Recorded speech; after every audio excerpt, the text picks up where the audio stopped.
రెండవదిన పాపములో ఎలా ఉంటుంది అంటే పాపానికి 3 ఉంటాయి. లోకం మీద ఆశ, 2 నేత్రాశ, 3వది జీవపు డంబము. లోక ఆశ అంటే లోకములో జరిగేది చూడాలి, తినాలి, దాన్ని అనుభవించాలి అనేది లోకం మీద ఆశ. ప్రతి మనుషుడికి కూడా ఆ తిండి మీదో లేదా ఏదో చూసే దాని మీదో ఏదో అనుభవించాలన్న దాని మీదో లోకాశ మనలో పుడుతూ ఉంటుంది. అలా ప్రవేశిస్తాడు సాతానుడు మనలోకి.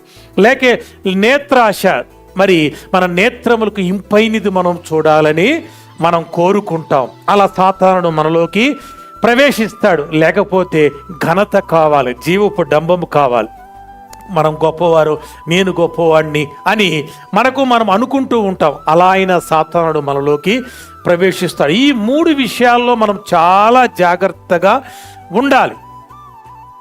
అది ఈ యొక్క సాతానుడు ఏం చేశాడంటే అలా ప్రవేశించి అవ్వమ్మలోకి వచ్చేశాడు, అవ్వ ద్వారా ఆదాములోకి ప్రవేశించేశాడు.